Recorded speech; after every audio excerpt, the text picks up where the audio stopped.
الحمدللہ رب العالمین والصلاة والسلام علی سید الانبیاء والمرسلین محمد وآلہ واصحابہ اجمعین، اما بعد فاعوذ باللہ من الشیطان الرجیم، بسم اللہ الرحمن الرحیم۔ الم تر الی الذین خرجوا من دیارہم وهم الوف حذر الموت فقال لهم اللہ موتوا ثم احیاہم ان اللہ لذو فضل علی الناس ولکن اکثر الناس لا یشکرون وقاتلوا فی سبیل اللہ واعلموا ان اللہ سمیع علیم۔ من ذا الذی یقرض اللہ قرضا حسنا فیضاعفہ له اضعافا کثیرہ واللہ یقبض ویبسط والیہ ترجعون۔ صدق اللہ مولانا العظیم۔ سورہ بقرہ ہمارے زیر مطالعہ ہے، اور سورہ بقرہ کی آج آیت نمبر 243، 244 اور 245، 243، 244 اور 245، تین آیات کی ہم نے تلاوت کی ہے۔ اللہ رب العالمین ان آیات میں فرماتے ہیں کہ تم نے ان لوگوں کے حال پر بھی کچھ غور کیا جو موت کے ڈر سے اپنے گھر بار چھوڑ کر نکلے تھے اور ہزاروں کی تعداد میں تھے۔ اللہ نے ان سے فرمایا مر جاؤ، پھر اس نے ان کو دوبارہ زندگی بخشی۔ حقیقت یہ ہے کہ اللہ انسان پر بڑا فضل فرمانے والا ہے، مگر اکثر لوگ شکر ادا نہیں کرتے۔ مسلمانوں، اللہ کی راہ میں جنگ کرو اور خوب جان رکھو کہ اللہ سننے والا اور جاننے والا ہے۔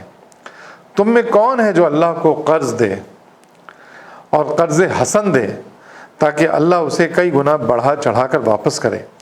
گھٹانا بھی اللہ کے اختیار میں ہے اور بڑھانا بھی، اور اسی کی طرف تمہیں پلٹ کر جانا ہے۔ دو بلکہ تین موضوعات ہیں ان تین آیات میں۔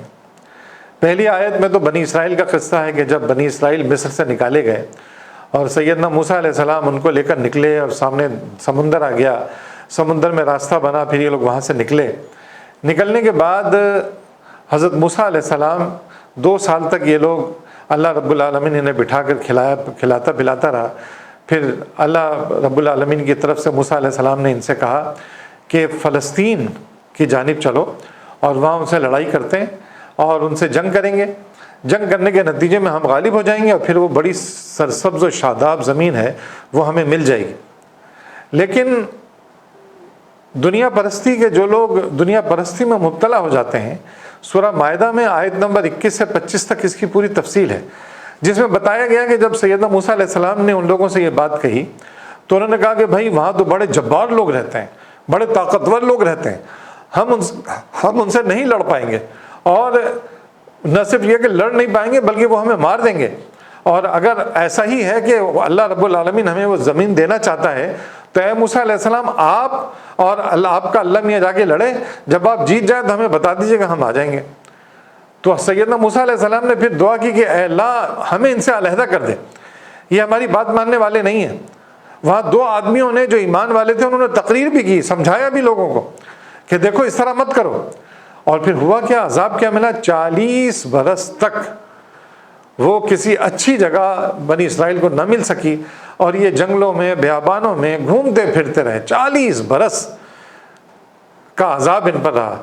پھر ان 40 برسوں میں ان کی جو نسلیں تھیں وہ ختم ہو گئیں، تو جو بعد کی نسل تھی اس نے اس بات کو قبول کیا، اور پھر وہ بعد کی نسل وہاں پہ۔ تو یہاں پہ جو کہنے کا مطلب یہ ہے کہ تم نے ان لوگوں کے حال پر بھی کچھ غور کیا جو موت کے ڈر سے اپنے گھر بار چھوڑ کر نکلے تھے، یعنی فرعون انہیں قتل کر رہا تھا، یذبحون ابناءکم ویستحیون نساءکم، وہ لڑکوں کو قتل کر دیتا تھا، لڑکیوں کو بچاتا تھا۔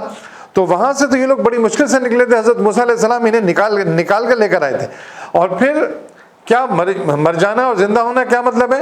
پھر وہ 40 سال تک بے خانما برباد رہے، مطلب انہیں کوئی جگہ نہیں ملی کہ کسی جگہ وہ جا بھی سکیں، کیونکہ انہوں نے اللہ کے رسول کی بات کو نہیں مانا اور ان سے جا کے لڑائی نہیں کی، جہاد نہیں کیا۔ اس کے نتیجے میں اتنا بڑا عذاب آیا کہ 40 برس تک بے خانما برباد پھرتے رہے۔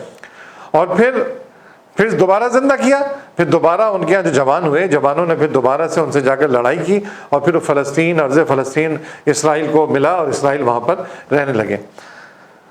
اس کے پیچھے سارا کا سارا یہ بات ہے۔ پھر اللہ رب العالمین فرماتے ہیں کہ اللہ نے ان سے فرمایا مر جاؤ، پھر اس نے ان کو دوبارہ زندگی بخشی۔ حقیقت یہ ہے کہ اللہ انسان پر بڑا فضل فرمانے والا ہے، مگر اکثر لوگ شکر ادا نہیں کرتے۔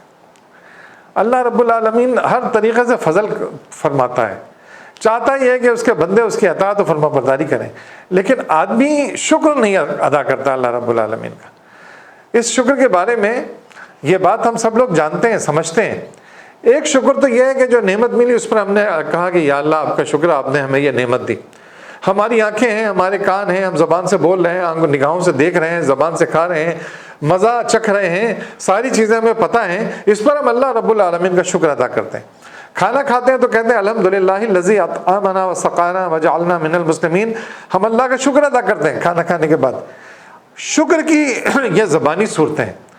شکر کی عملی صورت یہ ہے کہ جس کام کے لیے جسم کا جو حصہ دیا گیا ہے اس کو اسی کام میں استعمال کیا جائے۔ اللہ رب العالمین نے اپنی اطاعت و فرما برداری کرنے کے لیے ہاتھ دیے ہیں، ہم اس ہاتھ سے لوگوں کے کام آئیں، لوگوں کی ضرورتوں کو پورا کریں، محنت و مشقت کریں، اس سے کسی پر ظلم نہ کریں۔ ظلم کرنے کا مطلب کیا ہوگا کہ ہم نے کافرانہ رویہ اختیار کیا، ہم نے انکار کا رویہ اختیار کیا۔ تو شکر کا رویہ کیا ہے؟ اللہ کی اطاعت و فرما برداری، اور کفر کا رویہ کیا ہے؟ اس کی نافرمانی۔ اور اس کے بعد پھر اللہ رب العالمین فرماتے ہیں مسلمانوں اللہ کی راہ میں جنگ کرو اور خوب جان رکھو کہ اللہ سننے والا اور جاننے والا ہے۔ جنگ کرو۔ جب ضرورت اللہ رب العالمین کو تلوار کے جہاد کی ہے تو اللہ رب العالمین فرماتا ہے کہ جنگ کرو۔ یا ایھا النبی حرض المؤمنین علی القتال، اے نبی ایمان لانے والوں کو قتال کی طرف راغب کرو، کیونکہ جو دین کے دشمن ہیں وہ تمہیں کسی صورت نہیں چاہتے ہیں کہ تم اللہ کا کلمہ سربلند کر سکو، اللہ کے دین کو غالب کر سکو۔ اللہ نے جو دین دیا ہے، جو قرآن مجید دیا ہے، جو احکامات دیے ہیں، وہ اس کی زمین پر چلیں تاکہ انصاف کا نظام قائم ہو، عدل کا نظام قائم ہو، بہترین معاشی نظام قائم ہو، سب لوگوں کو ان کا حق ملے، سب لوگ سکون سے رہیں۔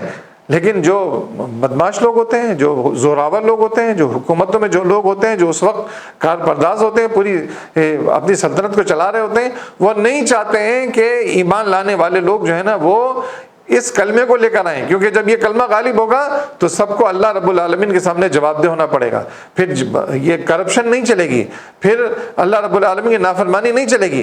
اور ان کرپٹ لوگوں کو یہ بات پتہ ہوتی ہے، ان حکومتی ایوانوں میں جو کرپٹ لوگ ہوتے ہیں ان کو یہ بات معلوم ہوتی ہے کہ اللہ کا دین آ گیا تو ہم سے ہر بات پر پوچھ گچھ ہوگی۔ ابھی تو ہماری عیاشی ہے، جیسے چاہتے ہیں کرپشن کرتے ہیں، جیسے چاہتے ہیں بدماشی کرتے ہیں، جیسے چاہتے ہیں غریبوں کو دبا کر رکھتے ہیں، جیسے چاہتے ہیں لوگوں کا حق اور انصاف کو برباد کر کے رکھ دیتے ہیں۔ تو یہ لوگ نہیں چاہتے ہیں کہ اللہ کا دین غالب ہو۔ تو اللہ کے دین کو غالب کرنے کے لیے اللہ رب العالمین ایمان لانے والوں سے کہتا ہے کہ قتال بھی کرو، جو لڑنے والی بات ہے، تلوار سے جہاد جسے کہتے ہیں، اسلحے سے جہاد جسے کہتے ہیں۔ اللہ رب العالمین تو فرماتا ہے ان اللہ اشتری من المؤمنین انفسهم واموالهم بان لهم الجنہ یقاتلون فی سبیل اللہ فیقتلون ویقتلون۔ کیا فرمایا؟ اللہ رب العالمین نے تو ایمان لانے والوں سے ان کی جان اور ان کے مال جنت کے بدلے میں خرید لیے ہیں، اور وہ کیا کرتے ہیں؟ وہ قتل کرتے ہیں اور قتل ہوتے ہیں۔ گویا ان کی صفت ہے یہ کہ وہ جہاد کرتے ہیں، قتال والا جہاد کرتے ہیں۔ تو یہاں بھی یہ بات کہی جا رہی ہے کہ مسلمانوں اللہ کی راہ میں جنگ کرو اور خوب جان رکھو کہ اللہ سننے اور جاننے والا ہے۔ یہ جنگ نہیں کرو گے تو یہ ظالم لوگ قائم رہیں گے، اپنی بدماشی کرتے رہیں گے۔ تو ان کے خلاف ایک موقع ایسا آتا ہے کہ جب اسلحہ اٹھانا پڑتا ہے اور ان کا مقابلہ کرنا پڑتا ہے۔ اس کے بعد پھر اللہ رب العالمین نے فرمایا تم میں کون ہے جو اللہ کو قرض دے؟ یہ آیت تیسری آیت ہے، آیت نمبر 245۔ تم میں کون ہے جو اللہ کو قرض دے تاکہ اللہ اسے کئی گنا بڑھا چڑھا کر واپس کرے؟ گھٹانا بھی اللہ کے اختیار میں ہے اور بڑھانا بھی اسی کی طرف ہے، اسی کی طرف تمہیں پلٹ کر جانا ہے۔ دیکھیے اللہ رب العالمین اپنے راستے میں جہاد، جد و جہد، اللہ کے دین کو غالب کرنے کی کوششیں، اور اس کے لیے جو مال خرچ ہوتا ہے، کیونکہ وہ کسی کی غریب کی مدد نہیں ہو رہی ہوتی، اس میں کسی بیوہ کی مدد نہیں ہو رہی ہوتی، اس میں کسی لڑکی کی شادی نہیں کروائی جا رہی ہوتی ہے، اس میں مسجد کا وضوخانہ نہیں بنوایا جا رہا ہوتا ہے۔ تو چونکہ اللہ کے دین کے غلبے کے لیے پیسہ دے رہا ہوتا ہے، آدمی دے رہا ہوتا ہے، تو اسے لگتا ہے کہ یہ تو ایصال ثواب ہوگا ہی نہیں، یہ تو سمجھ میں نہیں آ رہا اس میں ثواب ملے گا کہ نہیں ملے گا۔ تو اللہ رب العالمین فرماتے ہیں وہ تو صدقہ ہے، وہ تو زکوٰۃ ہے جو تم ان معاملات میں خرچ کرتے ہو۔ یہ معاملہ ایسا ہے کہ اللہ کے دین کی سربلندی کے لیے جو تم پیسہ خرچ کرو گے، جو مال خرچ کرو گے، وہ تم مجھے قرض دے رہے ہو۔ قرض کیوں دے رہے ہو؟ اس قرض کے پیچھے کیا لاجک ہے؟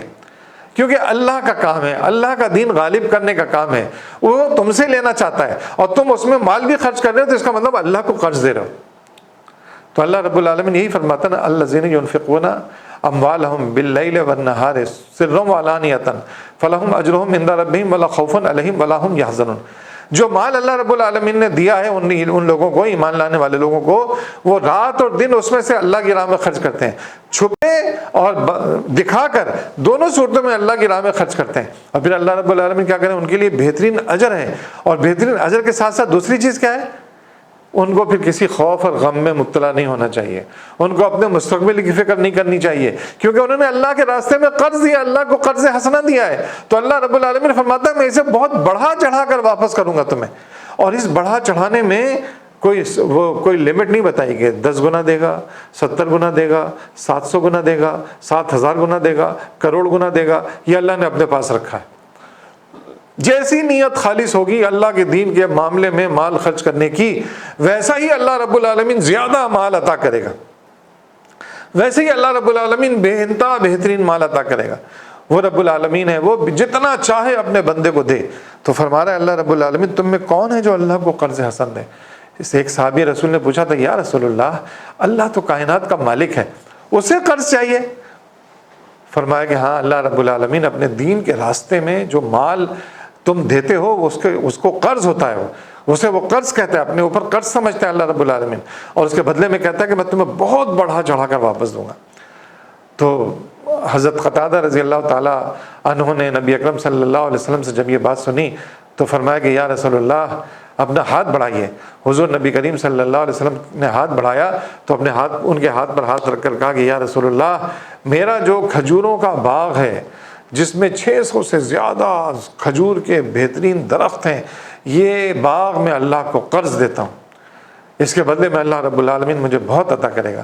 تو عزیزو، اللہ کے دین کے لیے مال خرچ کرنا چاہیے، اللہ کا دین سربلند ہو، اللہ کا کلمہ سربلند ہو، اللہ کے دین کے لیے کی سربلندی کے لیے، اللہ کے دین کو قائم کرنے کے لیے، اللہ کے دین کے نفاذ کے لیے، قانون کے نفاذ کے لیے جو مال خرچ کیا جائے گا اسے اللہ رب العالمین اپنے اوپر قرض قرار دیتا ہے۔ اور پھر فرمایا اللہ رب العالمین نے کہ گھٹانا بھی اللہ کے اختیار میں ہے، کسی کی روزی اگر تنگ ہو جاتی ہے تو اللہ رب العالمین فرماتا ہے یہ بھی ہمارے اختیار میں ہے، اور کسی کی روزی بڑھ جاتی ہے تو اللہ رب العالمین فرماتا ہے یہ بھی ہمارے اختیار میں ہے، اور پھر فرمایا کہ اسی کی طرف تمہیں پلٹ کر جانا ہے۔ دیکھو کوئی اور جگہ نہیں ہے، تمہیں ایک دن لازماً مرنا ہے، اور مرنے کے بعد جاؤ گے کہاں؟ مالک یوم الدین، اس یوم جزا کے مالک کے پاس جاؤ گے۔ وہ یوم جزا کا مالک، اس سے کہنا چاہیے ہمیں کہ اللہم حاسبنی حسابا یسیرا، اے اللہ اس روز ہم سے آسان حساب لینا، اپنا فضل ہم پر فرمانا، ہمارے اعمال اس قابل نہیں ہے مولا کہ ہم جنت میں جا سکیں، اے اللہ اس دن ہم پر فضل فرمانا پروردگار، ہمارے گناہوں سے درگزر فرما دینا، ہمارا حساب ہم سے آسان لینا، ہمارے حساب کے ہم سے سوال جواب مت کرنا، بس درگزر کر دینا، اور ہمیں اپنی جنت عطا فرما۔ اللہ رب العالمین ہمیں توفیق عطا فرمائے کہ ہم اللہ رب العالمین کی خالص بندگی کر سکیں۔ اقول قولی ھذا استغفر اللہ لی ولکم ولسائر المؤمنین وآخر دعوانا ان الحمد للہ رب العالمین۔